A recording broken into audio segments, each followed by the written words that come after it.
There is 10 games on the MLB slate tonight. How do we make money betting them? Well, you're going to find that out right here on First Pitch. Dan Alexander back here with my man Drew Martin and Bryan Power to hopefully deliver some winners to you on the Monday card. We're excited to be here live. You can hop below in the chat and make sure you hit that like button and throw us a subscribe. Hit that little bell as well. Drew, let's get right into it, man. And this weekend didn't go so great for the Detroit Tigers. What was it? 25 times they struck out over these last two games in that little sweep they had with the Yankees. So I am sure, Drew, they'll be glad that they get to see an AL Central team because that's like where all their successes come. Half of their wins against AL Central foes. Unfortunately, it's going to be McKenzie for the Cleveland Guardians that the Detroit Tigers will have to see. Drew, welcome on in. How do you see this one breaking down, brother? Sure, Dan. Happy Monday morning to you as well. And yeah, yes. You bring up McKenzie. I feel like he's had one bad start this season against the New York Yankees, but he's been pretty solid otherwise. You know, the 165-pounder, he's like 6'5", tall, lanky, tough to hit. So I think he's actually going to have a pretty good performance here. He's up against Flaherty, and if you're like me, I was wondering, man, why is this line so short on the Guardians? I'm like, why aren't they like minus 150? Well, the reason is because of Detroit's starter here, Jack Flaherty. And his last time out, Dan, he went 6.2 innings and struck out 14 batters. I mean, you're only, getting 20 outs. And when you're striking out 14 of them, the market takes notice to that and gives him credit. And sure, he's due the credit. But sometimes in baseball betting, I like to kind of go against that. I mean, a guy that only gave up 2 hits and 14 strikeouts, but now he's going up against the Cleveland offense that is pretty good at, not striking out, pretty good bat-to-ball skills. I mean, they are 22-12 on the season, Dan. This is a pretty good team. They've won 2 straight games. And the Detroit Tigers just got swept, 3 straight against the Yankees. Overall, we get the better lineup. We get the better lineup against handedness of pitcher. They've hit righties a lot better. And a better bullpen as well. So just laying, 16 cents is the low watermark on the WagerTalk live odds screen. I think it should be more, Dan. I really do. And that qualifies as a bet for me on the Cleveland Guardians tonight at home. Yeah, it makes a heck of a lot of sense to me. And again, I know it's more anecdotal when you're talking about these past results for some of these pitchers. But for whatever reason, when McKenzie is on the bump, it seems like he's able to dial it up against the Tigers. Sure, maybe the win doesn't show you that, but a 105 ERA, 50 across 43 innings, 7 starts is what he has struck out. It's impressive numbers. So as I'm hearing you talking there, I'm almost wondering, and I'll welcome in Bryan because I want to get your thoughts on this Detroit and Cleveland game. Yeah, the price definitely seems short. So the full game looking towards Cleveland makes a heck of a lot of sense to me, but BP, I know you dabble in the first pitch or first fives just like Drew and I do. Almost sounds like Tristan McKenzie might be worth a look going with Cleveland here in the first 5. Any thoughts on that?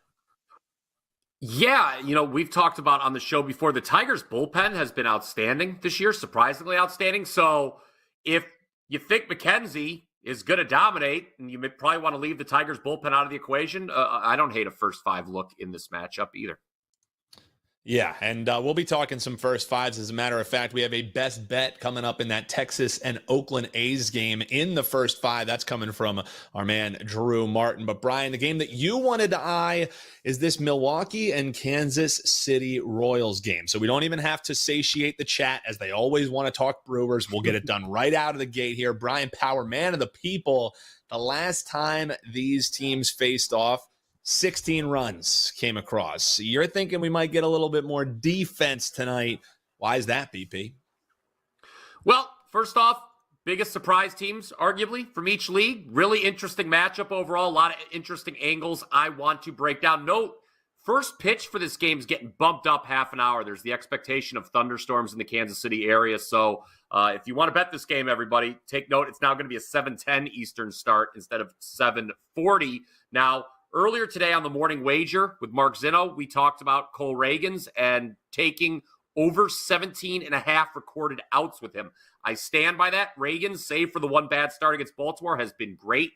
He's allowed just 7 runs in 35 innings pitched. His other 6 starts. No home runs allowed for Reagans. That's pretty exceptional. But why I would not go so far as to take the Royals to win this game or even the first 5 innings is they're not hitting well anymore, Dan. Just an 84 WRC plus over the last 2 weeks. And Milwaukee starter Bryce Wilson, I think he's going to pitch well here as well. He's allowed just 3 runs in 14 innings pitched so far, coming off his longest outing as well.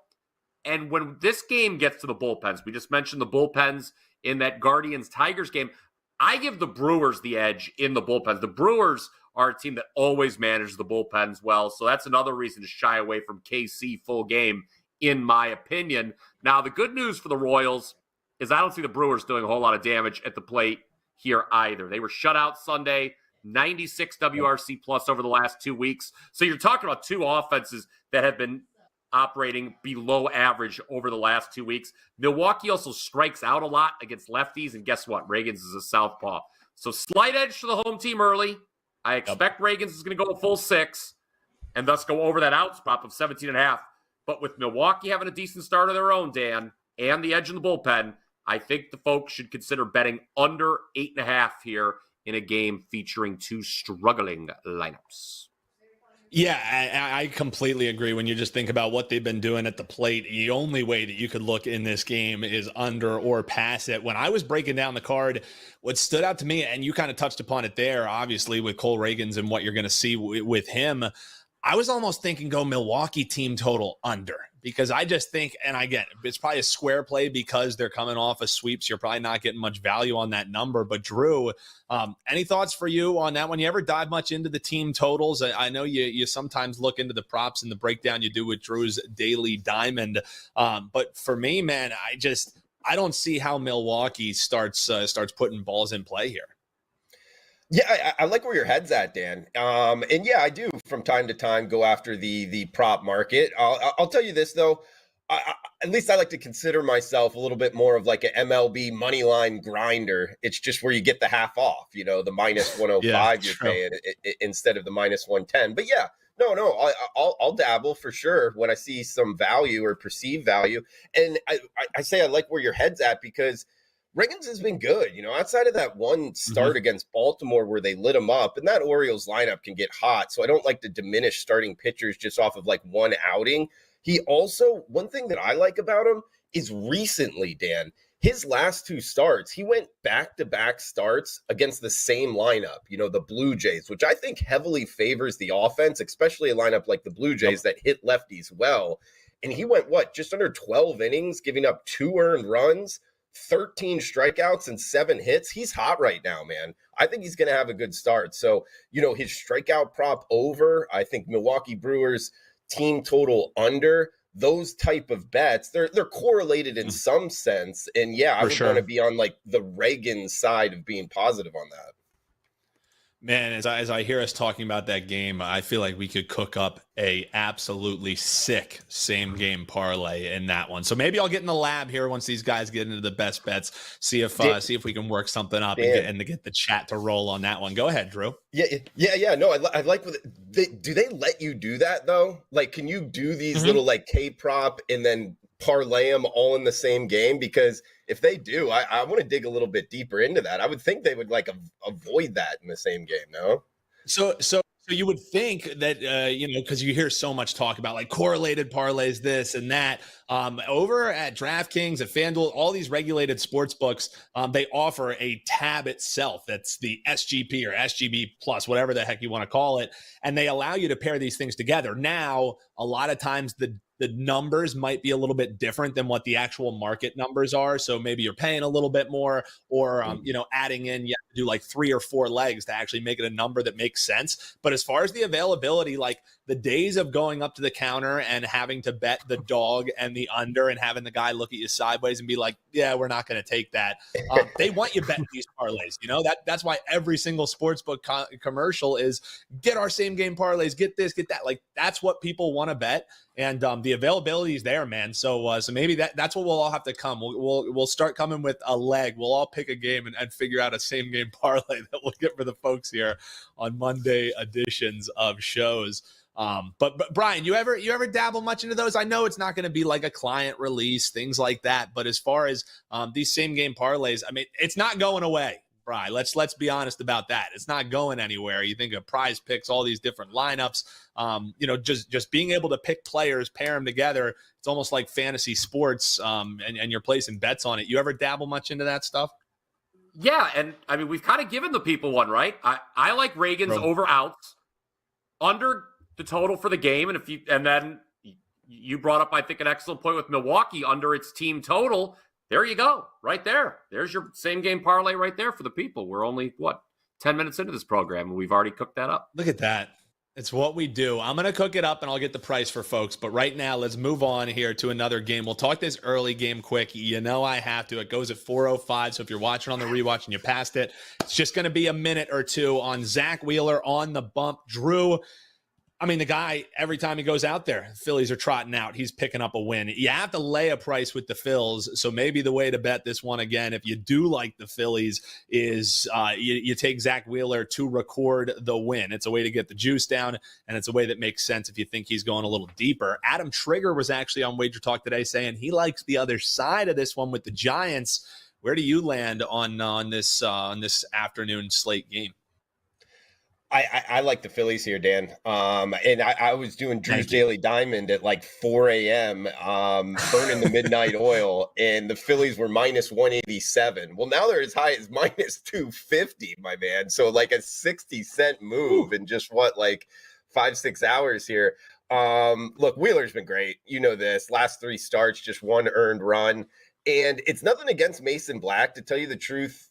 Sometimes when these young kids making their MLB debut, by the way, it can kind of be a volatile handicap, just because, there's not a whole lot of information out on them, and you got to factor in the nerve side of it. His numbers in the minors, not bad at all. He actually averaged a strikeout per inning, which is good through his progression up through the minor leagues. It's just going up against this Phillies lineup, Dan. They're hot right now. They've been great against righties. This team has won 16 of their last 19. The best record in baseball right now is the Philadelphia Phillies. That's probably surprising to some, just getting into the MLB betting markets. I'm not stepping in front of this Phillies team. I've been betting a lot of this kind of hot right now, this streak that they've put together. Bryce Harper, man, since he had a kid, he went on paternity leave. How many home runs has he hit? It seems like he hits a home run every single game, Dan. It's Phillies or pass, man. And I think we need to be talking about, are the Phillies actually going to win the NL East? Are they going to make a run here? Is this really World Series contenders? I know you're starting to probably hear it there, being a Philadelphia fan, but I'm starting to believe, man, they got a shot. Well, as you know, as a Philadelphia fan, it's either the best of times or the worst of times. Either they're getting the pennant, it's all good, or you need to sell the team, you need to shut down shop. There's no in between with the Philadelphia fans, that's for sure. Honestly, BP, for this one, and again, we'll move on just because I couldn't find a bet in this one. The price takes me off of it. I mean, Trig made sense saying take the 1.5 with San Francisco. I know you like looking at totals. We've seen some under money in this one. Any thoughts on the total or side in this game? If not, we'll keep on rolling here.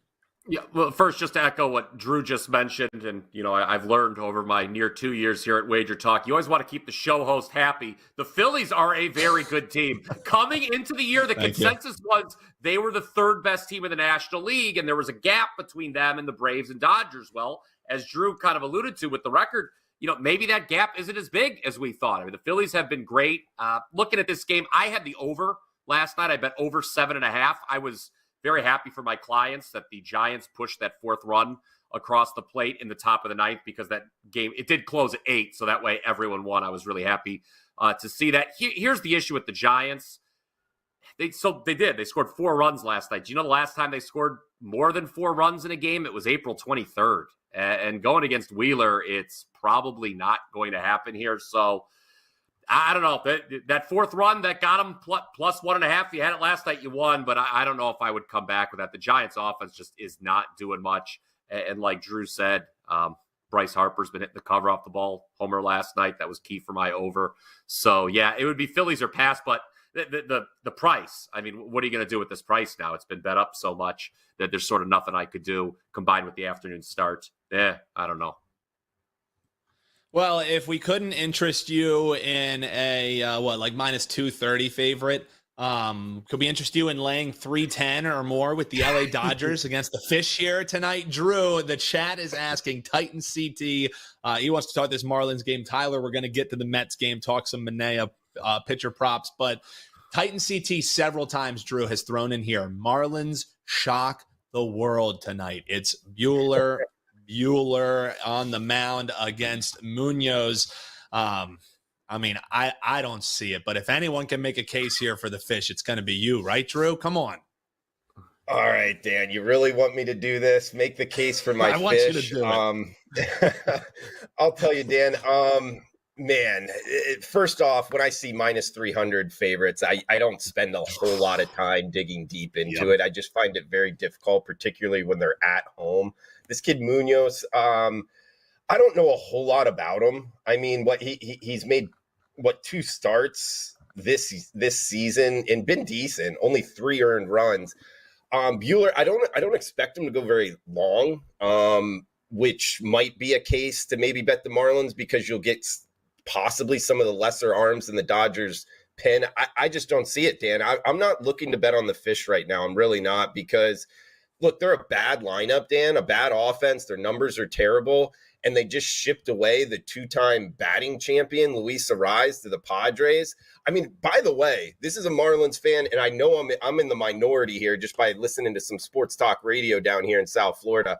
I actually think, given their start to this season, that was a good trade for the Fish long term. They got a lot back. They got, 2 top 10 prospects, another guy right outside of that. So when you're getting that much back, I think Jazz Chisholm's going to be traded here soon as well, which means as a sports bettor, I'm just not looking to bet the Fish right now. I'm really not, Dan. And with a minus 300 favorite at home, it just kind of becomes a quick cross out for me because speaking of the game we were just talking about, your Philadelphia Phillies and San Francisco Giants, I do not like, and if I could get one thing that I've learned betting baseball over the last decade as my straight job, really pump the brakes on laying the run line with the home team, guys. We saw it in that Giants-Phillies game last night. It was 5-3 going into the 9th.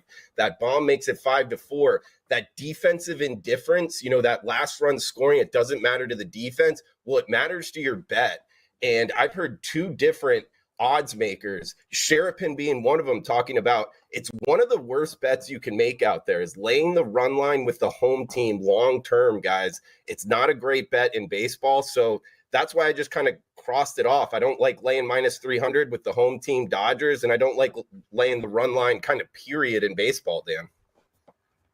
Yeah, it makes a heck of a lot of sense, and it's something that we touch upon a lot here on First Pitch. If you're enjoying the show, make sure you hit that like button and hit that subscribe and that little bell so we keep getting you this great content that you know and love. I mean, Bryan, if Marlins fans need something or Marlins backers need something, you have the new Jose Fernandez in Munoz. There's actually only 2 pitchers in Miami Marlins history with at least 13 strikeouts and a whip under .75 in their first 2 starts. This is a really big number here, really big sample size. So you got a future all-star right here in Munoz. So you can feel good. Buehler's the unknown. Munoz, he has 2 starts, and they were pretty good starts, right, Bryan? I'm trying to find something for him. Yeah. Look, I want to leave Walker Buehler off the card entirely. He's just such an X factor. Here's an angle. Munoz against this Dodgers lineup, I think he's going to walk a lot of guys. The Dodgers are really good at drawing walks. I'm just scrolling through as you guys were talking at some props.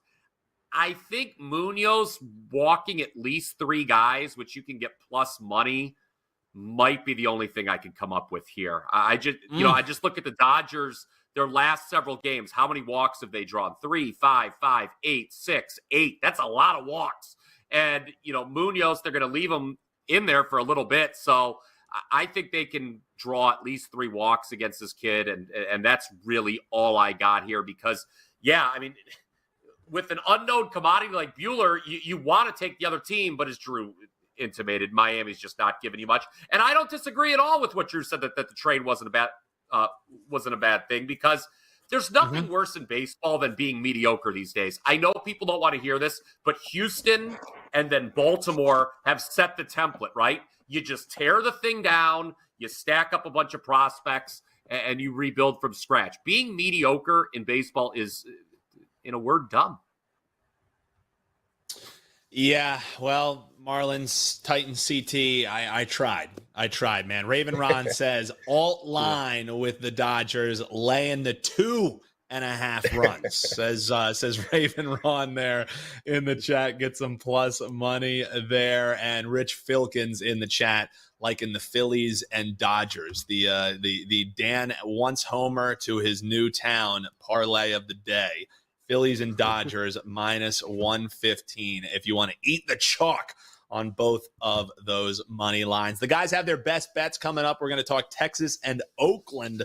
First five, Drew has a bet in that one for you. And we got Padres and Cubs preview coming up. Before that, let's talk this Mets and St. Louis Cardinals game here. So we had some folks here in the chat asking thoughts on, obviously side and total, but Tyler specifically wanted to potentially find a bet on the lefty Sean Manaea, not in the typical way, to take his walks over. Says, I want to hammer Manaea, or hammer Manaea, excuse me. His walks, his homer numbers scare me a little bit. He does want to fade Kyle Gibson. So, Drew, what do you think about fading Gibson in this one? Manaea's numbers enough to scare you off, or you like that plus money, much like our man Tyler? I actually like, the plus money on the Metropolitans here, guys. I like this Mets team. I know they just got swept by Tampa Bay, but I don't want to downgrade them too much because some teams going to Tropicana, we've heard players talk about the lighting being off, so maybe they just weren't seeing the ball well. And I think that this New York Mets team is kind of like a little bit of a dark horse in the sense that they're there in the NL East. They're going to be behind the Phillies and the Mets. I actually think they could make some money catching a plus price here. Sean Manaea, 6 starts. He had 1 bad start. To the question, though, in specifics, his negatives are his walks. I mean, he has 18 walks already this season. I mean, we're in the first week of May, and he's got 18 free passes. This isn't Little League Baseball, guys. You can't be giving free passes that much. So his numbers are okay. It's just that walk rate, watch out. So if you're going to bet an over on Manaea, I actually like where his head's at in terms of if he can't find the plate, that's likely going to cash. Although in his 3 road starts, he's been a lot better for whatever reason. Some guys just pitch better on the road. It looks like Manaea is that. I like the Mets here, Dan. I bet him at the plus price. He's up against the Cardinals. Yep. Gibson's been good. His last 3 starts, 19 innings, just 1 earned run in each, like a solid, outing. That's pretty much what we've gotten to know here with Gibson. St. Louis has lost 4 of their last 5. Lost the last 2 as heavy favorites against the White Sox. So they've really been burning cash. I think we get actually a bullpen advantage. I know they've had some hiccups here Agreed. Of late, but I still think the bullpen edge is towards the Metropolitans, and their lineup looks a lot better. I mean, both overall and against handedness of pitcher. St. Louis has really struggled against lefties, actually like one of the worst in MLB. So all of that, I'm listing Manaea, and I think the Mets at the plus price are worth a look here, guys. Yeah, and as we're looking at the WagerTalk live odds screen, we're looking at the consensus number in this one being even money on the Mets. I have that plus 105 in my pocket as well. It was one that stood out to me. Do we have consensus here on the dais thinking that the plus money is the side, Bryan? Because if we do, we know that doesn't really work out for us quite so often here. So please tell me you can make the devil's advocate point at least here for the Cards, right? I'm actually going to make a dramatic right turn and just take in a different direction here. Last 9 games, this is how many times St. Louis Cardinals hitters have struck out. 11, 9, 7, 8, 15, 11, 7, 9, 10. If you're looking for a prop on Manaea, I'd go over 4.5 strikeouts, man. This St. Louis team has trouble making contact with the ball. I get that. I agree. The walks have been a concern recently, 4 in back-to-back outings. But I think he's going to register some Ks here as well against a scuffling Cardinals lineup. I like it. I like the breakdown there. And Manaea again, like you said there, pick him up and put him down potentially in that one simply because of all of the strikeouts that you've seen. We talked same game parlays earlier, guys. Manaea, the strikeouts thrown over the 4.5 and Mets money line. You can get a nice plus, 256 on that one. You interested? Hop below in the chat. If not, what are you guys cooking up there? I'm already seeing some folks talking some first fives, some bets that they're looking to fire in on that one. So definitely hop below in the comments. We want to hear the way that you're looking to bet these games here today. And if you disagree, all the more merry. We want to hear that in the comments below as well. Gentlemen, before we get back to some of these chat questions, let's talk some best bets here, because Drew, I don't know what odds I would have had to give you at the start of the season if we were going to say, as we're nearing the quarter mark, that the defending champions of the Texas Rangers side are going to be 2 games separated with the Oakland A's. I don't know what odds I would have had to get on that one, but surprising to say the least. And the A's in their last 10 have gotten 8 wins, 8-2 in their last 10. We talk about how hot the Phillies are. You can't be the afterthought of what the A's are doing. They're taking on the Rangers here tonight. You think the first 5 might be the way to look at this one. Why is that? I do, Dan. Mainly it's because of Alex Wood, the A's starting pitcher. Now, the Athletics team I have circled as look to bet against. They've been one of the more surprising teams in all of baseball out the gate. You touched on it. I mean, winning 6 of their last 7. They're now just a game under 500 plus money on the season. And they have a really good bullpen. I mean, if you bring your bullpen numbers, doing bullpen ratings each day, and you make it the last 2-3 weeks, this is the number 1 bullpen in all of baseball. So they're coming in lights out. I'm wanting to stay away from that because I think that is pretty legit. That's the reason that they're winning a lot of these games, is because they're suppressing the runs for their opponents in the later innings. Andrew Heaney on the hill for Texas.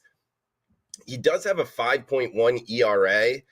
But his last time out was a great start. He went 7 innings, 0 walks. He actually has 0 walks his last 2 starts. So just 1 earned run in those 7 innings last time out. I think that he actually has a decent start here against this Oakland lineup that is about the same against lefties and righties.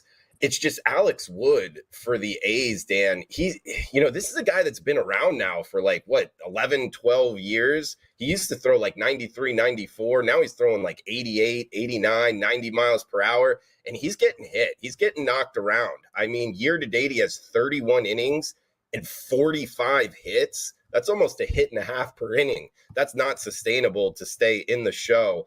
So I'm going to cut out the bullpens here. I'm going to go first 5. Going to list Andrew Heaney as the starter, and I think the Texas offense does enough. I mean, they scored 18 runs the last 2 games, so they're starting to see the ball a little bit better here. They've won 2 straight, scoring those 18 runs. So I think Texas in the first 5, Dan, for the best bet. Yeah, and Tyler pointing out that the Rangers haven't won a start with Heaney on the bump all this year. However, again, sometimes that has to do with what you're getting from the bats as well. I think isolating this in a first 5 wager, especially with Oakland flying high, makes a heck of a lot of sense to this better. Hop below in the comments and let us know how you're looking to bet this game. You think in full game, because we do have some people in the chat saying Rangers full game. I'm laying a 1.5 with the Rangers. We talked about, that being a dicey proposition, a good proposition, whether you're looking at a road team, a home team. But Eric D saying, I'm not scared. Rangers laying the 1.5. Hop below in the comments and let us know if you agree or disagree. BP, let's get to your best bet here. Padres and Cubs. I think it's going to be Yu Darvish, indeed, this evening for the Padres as they're looking to start the second half of this little 6-game road trip. They might be licking their wounds a little bit. They sure got the series win against the D-backs, but the D-backs got the last laugh with that 11-4 win yesterday. I think the bounce back is coming here for the Padres as they continue the road trip. I do, Dan. Now, I know the Cubs have been really good at Wrigley thus far. 12-4 record, 5.5 runs per game scored. And they're getting Justin Steele back on the mound tonight. Steele has not pitched since opening day, so pretty long layoff. I know at the big league level, I should clarify. And I know expectations are high for Steele's return, but this Padres lineup, Dan, with the rise, we talked about the trade earlier. This was already the 3rd best offense in WRC+, both overall and on the road. And on the road, the Padres put up 5.7 runs per game. That's number one in all of baseball. So, no Juan Soto anymore. Now, all of a sudden, that's not that big of a deal in San Diego. And I like this Padres team, quite frankly.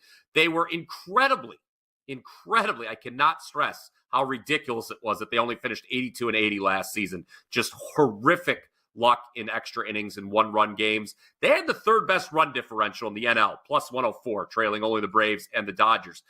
To put that in perspective, the Arizona team that made the World Series was actually minus 15 in regular season run differential. So that was pretty crazy. I look at the NL West.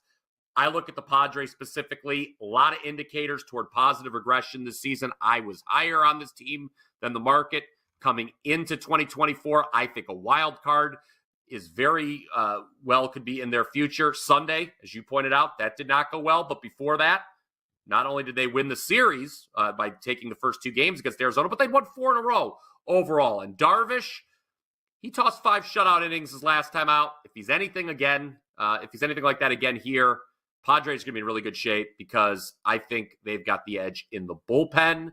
So San Diego, even money, minus 110. That is my best bet for the show here on Monday. Looking at the Padres, best bet for my man, Bryan Power. He's also got a best bet up in NBA Locked and Loaded this evening. You can check him out, wt.buzz/BP. Over in the YouTube Shorts chat, they want a little preview of the NBA tip-off show you're going to be on with Joe Ranieri later. Avi is in the chat saying he likes the over in the Knicks game. So I know we're here on the baseball show, but what the chat wants, the chat gets. Brian, I know you're going to be touching on that game at length, but you think there might be points in that Knicks game? I mean, I think Pacers team total may be worth a look for me simply because of the fact that they've proven they can score against this Knicks team. But if that's what I like, why not go over with Avi? Any thoughts in that one before we get back here to the Diamond? Well, look, we talk about it a lot in college basketball, a pace war, because there's obviously so many teams in college basketball. Teams play at drastically different paces. It's not as pronounced in the NBA, except for this series, Dan, because the Pacers play at the second fastest tempo in the league. The Knicks play at the slowest tempo in the league. Generally, it's my belief it's easier to slow a team down than it is to speed them up. This morning, I did talk about the series a little bit on the Morning Wager with Mark Zinno. I think it's going to be Knicks in 5. You can get that at plus 310 at DraftKings. I think that's a good bet. I think the Knicks are the definitively better team. I don't have a read on the total. I'm actually hoping the game goes over and then we can come back in game 2 and bet the under at a higher number, Dan, because the way this is priced, it's obviously a low total from the Indiana perspective, but it's a high total from the Knicks perspective. So I don't like the total at all. I think just coming into the series, I think the Knicks are definitively the better team defensively, rebounding. The fact that the Pacers are deeper doesn't matter because Tibbs plays his starters a ton anyway. So I don't know. I lean towards the Knicks for the series, but again, we will talk more in depth about that on the NBA show. Joe Ranieri and I at 4:15 Eastern. Yeah, and that's more reasons than ever to make sure you hit that little bell and you're subscribed here at WagerTalk TV. Throw that like while you're watching and you're hopping below in the comments as well. Eric D in the chat trying to talk him into the triple P parlay. The Phillies, the Padres, and the Pacers. So hey, if you're interested in some plus, if I can interest you in a plus 700 money line parlay, the triple P's of the apocalypse is what our man Eric is eyeing in that one. Drew, let the folks know what you have locked and loaded. Like we said, BP has a 4% play up over at WagerTalk.com. What do you got rocking here today for the folks tuning in live with us on the YouTube channel? Absolutely, Dan. Yeah, I got a 4% Monday sizzle, 7-1 on Mondays, putting that on the line right now. And 4% plays 4-1, 80% MLB. So got it up, locked, loaded here, guys. 4%er, WagerTalk.com. Drew Martin play I'd really like tonight, Dan. So, yeah, man, locked and loaded on the diamond. The man's is sizzling. Check him out at WagerTalk.com. And both of these guys, you can grab the play that they have locked and loaded today. Sure, that's your prerogative if you want to do that. Or why not get 11 days of all access for the price of 7? That's right. Pay for a week, get 11 days of plays. You can check that out at WagerTalk.com, WT.buzz/deals. Huge shout out to the chat Wisconsin guy, Rue Zen. Speaking on Drew's best bet earlier, he said A's will get F's sooner or later, but as long as they've been plus money, I'm riding that donkey to the promised land. But he's passing today. But Drew did tell you in that one, first 5 for Texas against Oakland. That was the best bet for Drew Martin. Best bet for Brian Power. He's going with Los Padres taking on the Cubs. You just went money line in that one. We appreciate you tuning in. If you're watching on the rewatch, hop below in the comments. Let us know what your best bets are today. And while you're down there, make sure you hit that little bell. We greatly appreciate it. We'll be back locked and loaded. Another live show getting you some winners for Tuesday. Until then, best of luck. And if you want more, you don't have to go far. You can stay right here. Check out that video on your screen. Keep getting all the info you need to cash on all the sports you love. That's what we do here at Wager Talk TV. We'll see you next time.